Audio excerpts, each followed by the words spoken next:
सुप्रभात। आशा करती हूँ मेरे सारे प्रिय विद्यार्थी बहुत अच्छे से होंगे और खुश होंगे। आज हम व्याकरण का विशेषण पाठ विस्तार पूर्वक पढ़ेंगे। ये आप पहले भी अपनी पिछली कक्षाओं में पढ़ते हुए आए हैं। तीसरी, चौथी, पांचवी कक्षा में भी आपने पढ़ा है, छठी कक्षा में भी पढ़ा है, लेकिन आज हम इस पाठ को विस्तार पूर्वक पढ़ेंगे। विशेषण।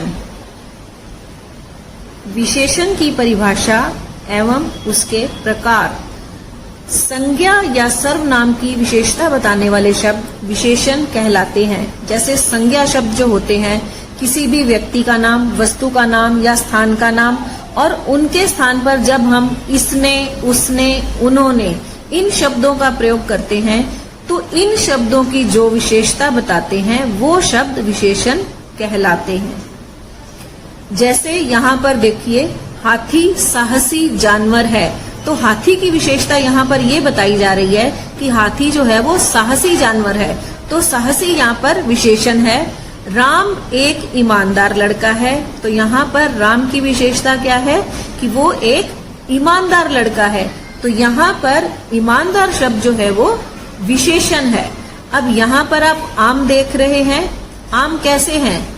पके आम।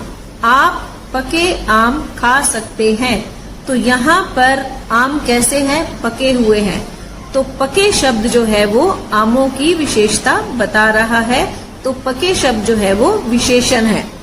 दूध अच्छा नहीं है, यहाँ पर दूध का गुण क्या बताया गया है कि दूध अच्छा नहीं है, तो यहाँ अच्छा शब्द जो है वो विशेषण है। अब विशेषण के प्रमुख भेद। गुणवाचक विशेषण, जैसे किसी के गुण के बारे में बताया जाता है, वो अच्छा है, सुंदर है, काला है, गोरा है, मोटा है, पतला है, तो जो शब्द गुण बताते हैं वो गुणवाचक विशेषण कहलाते हैं। उसके बाद आता है संख्यावाचक विशेषण, जिसके अंतर्गत हमें एक निश्चित संख्या के बारे में पता चलता है। जैसे 10 बच्चे, 3 गेंदें। इस तरह से अगर किसी निश्चित संख्या के बारे में हमें पता चलता है तो वो संख्यावाचक विशेषण कहलाता है। उसके अंतर्गत आता है उसके बाद आता है परिमाणवाचक विशेषण। जिस तरह से हम दूध लेते हैं या किसी चीज का नाप तोल करते हैं, 1 किलो दूध हो गया या 1 किलो घी हो गया, 1 किलो चीनी हो गई, 2 दर्जन केले हो गए, तो इस तरह से जब नाप तोल किसी के कोई चीजों को लिया जाता है तो वो परिमाणवाचक विशेषण कहलाता है। इसके बाद आता है सार्वनामिक विशेषण। इसमें जब हम किसी व्यक्ति के आगे सर्वनाम शब्द का प्रयोग करते हैं, या संज्ञा शब्द भी हो सकता है, वो संज्ञा शब्दों से पहले जब साथ में सर्वनाम शब्द भी प्रयोग किया जाता है तो वो सार्वनामिक विशेषण कहलाता है। जैसे वह व्यक्ति, व्यक्ति जो है वो संज्ञा है, लेकिन उससे पहले वह लग गया है, वह शब्द जो है वो सर्वनाम है।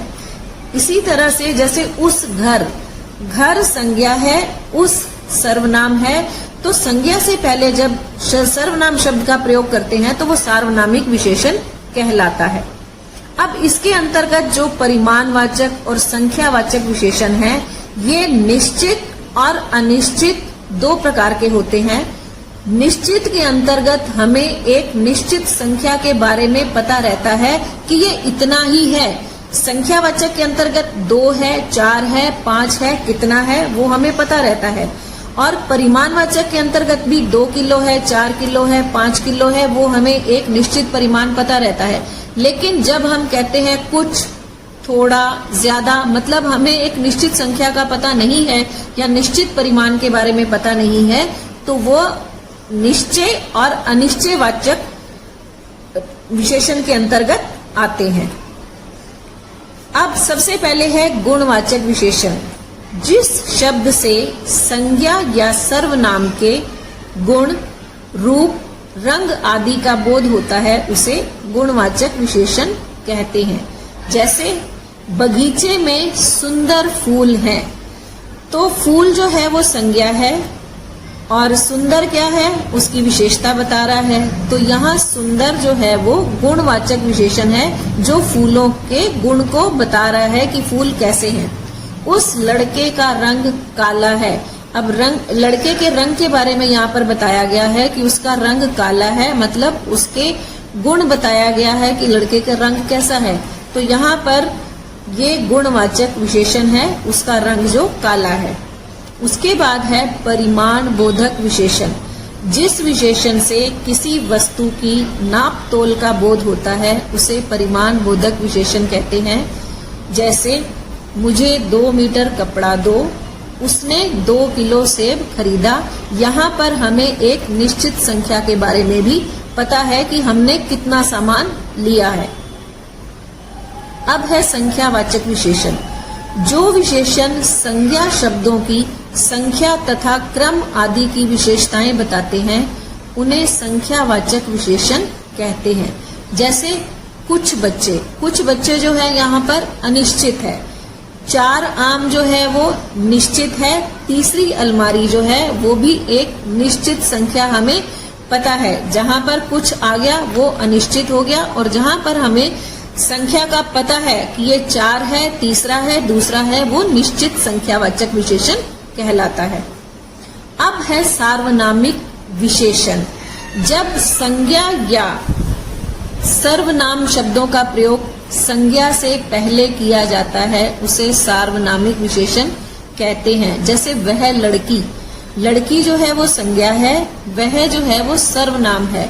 तो संज्ञा से पहले सर्वनाम शब्द का प्रयोग किया गया है, तो यहाँ पर सार्वनामिक विशेषण हो गया। कोई लड़का मेरा काम कर दे। लड़का संज्ञा है, कोई सर्वनाम है, तो ये सार्वनामिक विशेषण है। तो इसी प्रकार से हम इन वाक्यों को पढ़ेंगे और उनके बारे में जानेंगे कि सार्वनामिक विशेषण क्या है। मतलब कोई भी संज्ञा का शब्द हो, उससे पहले जब सर्वनाम शब्द प्रयोग होता है तो वो सार्वनामिक विशेषण बन जाता है। इसी प्रकार से हमने ये आज अपना विशेषण का पाठ पूरा पढ़ लिया। किताब में भी हमारा सारा ये दिया हुआ है, तो इसको हम अच्छे से इसकी पुनरावृत्ति करेंगे। आप लोग अपने आप से भी स्वयं पठन पाठन करेंगे और फिर इसको अच्छे से समझ लेंगे। अब आज का हमारा विचार, लास्ट में हमें एक अपना अच्छा विचार आज का रखना चाहिए कि आज हमें क्या काम करना है। जिसके मन में भाव सच्चा होता है उसका हर काम अच्छा होता है। इसका मतलब ये है कि हमें कभी भी किसी के लिए कोई गलत भाव या गलत सोच नहीं रखनी है। अगर हम इस प्रकार से बन जाते हैं तो हम कभी किसी के लिए गलत नहीं सोच सकते, और हमारे अपने काम भी जो है बहुत अच्छे तरीके से और सही ढंग से होते हैं, जिससे हमें बहुत खुशी और आनंद महसूस होता है।